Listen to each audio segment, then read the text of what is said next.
ya talo pakato ko mamatu at ya kitene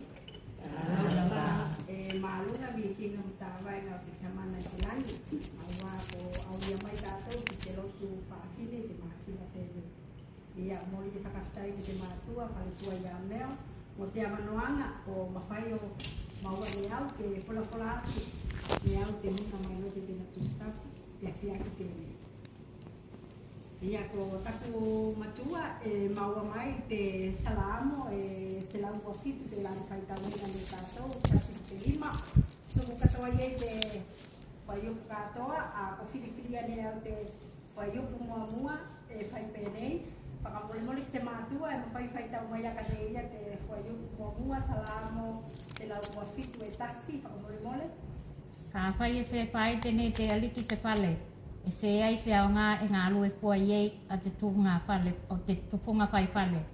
Ka whai e se tausi nei te aliki a te whakai, e se ai se au ngā e se ai se au ngā e sona tū iei a leo o tausi te whakai. Ia whakastai. Ia ko te matua e mau mai te whaiuku te ni mua.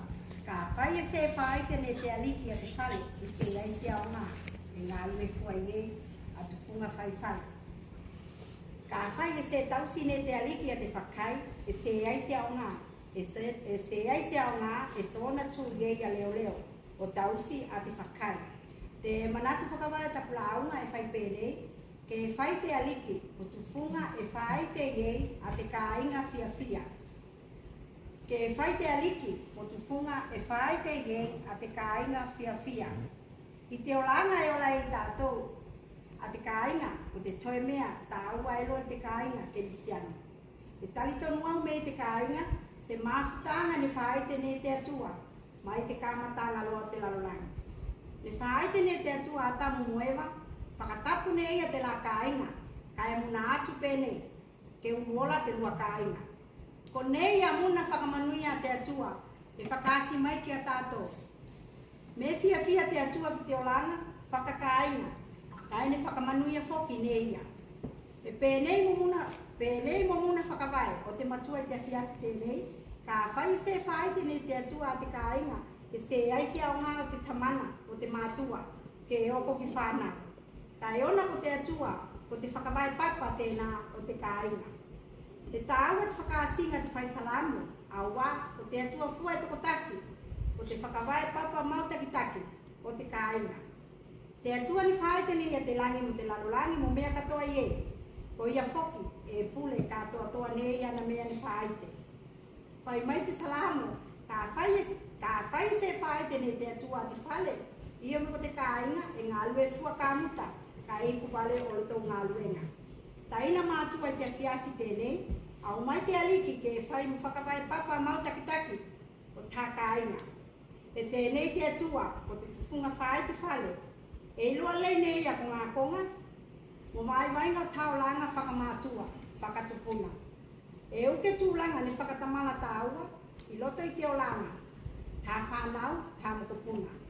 E tēnei te atua tonu, te nā lofa te la, e mawhai o toi whakatonu nei a whao, popo, kai piko, i loto i tau langa whakamātua. Ao, taina mātua i te whiawhi tēnei. E tēnei te manakonga o te whai salamo, e se tau mo tātou o whakawaiwai. Pe whea tūlanga whainga tāmu whakalawelawe o te olanga, te atua e manako, ke moa e muni tātou i whakalawelawe, kai ke tuku atu ki aia tau manakonga. Kai kau mai nei a te whiawhia, tū mau ki taulanga whakamātua. O nono tātou ki te aliki po Iesu, ne whakawai te naulanga tāwini te mālosi mo te mana, o tēnā tamana, kai ne manu mālo aia, mai whakalawelawe katoa. Ka whai se whai tene te aliki, te whale, e se ai se au ngā, e ngā lue fua i e tukunga whai whale. Ka whai e se tausi le te aliki a te whakai, e se ai se au ngā, e sona tū iei, a leo o tausi te whakai. Ke whai te aliki mo tufunga, e whai te iei, tā kāinga, e whai te iei a te kāinga fia. Ke whai te aliki mo tufunga, e whai te iei a te kāinga fia. Amen.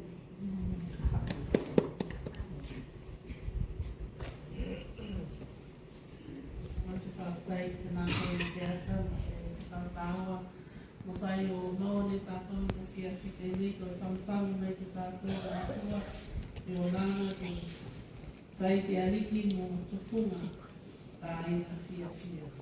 I whakawai me katoa te ariki, o whaiti e te ariki te whare tātou. O ngā rofa whai te ata, mo tō sāngangari te whakatino e koe te whia white ni. A toi wiki ne tātou te aroka te atua se pese ko o whakatoka mai. Au mai te aliki, I loto i tōku whale, e pele ia te au, mai o kumatua, o ia tōko tasi, e tali tonu e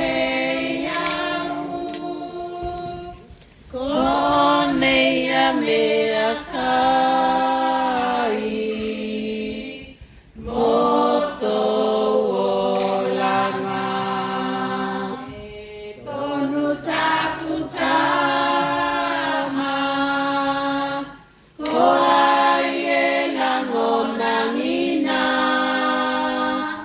a te ngalo te tama, sala e iau,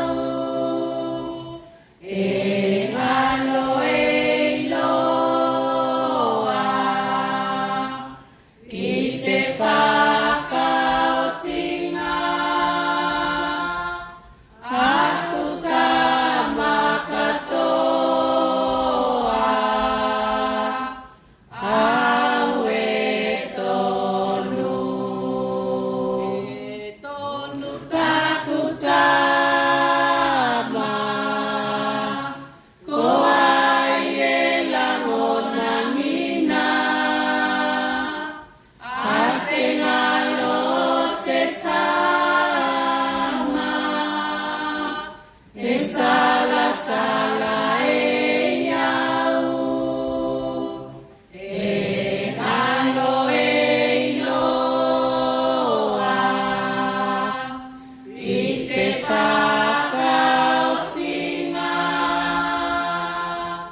aku tama katoa,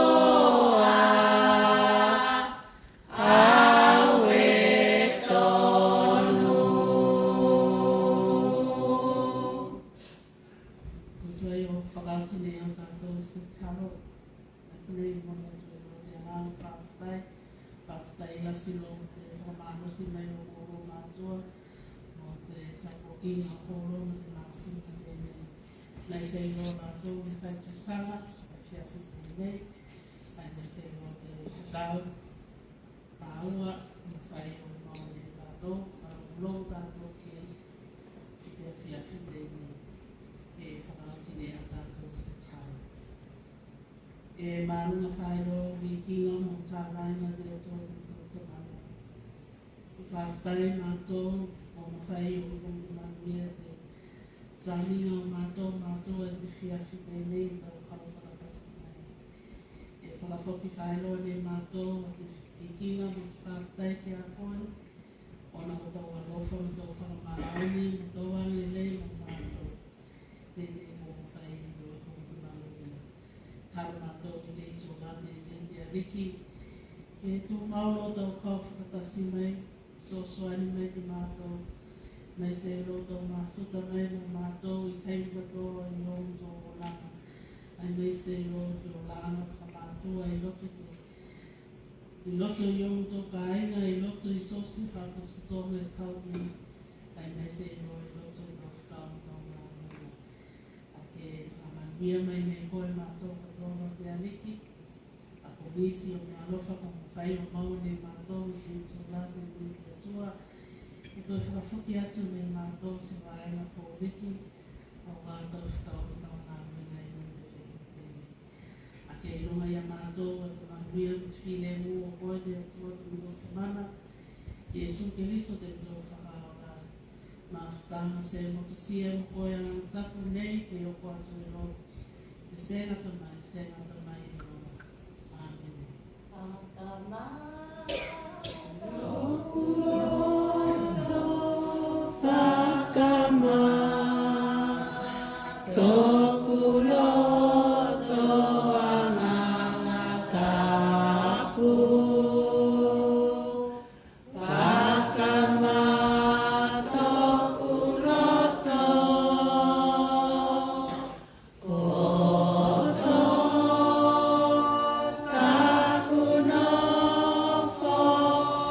Yo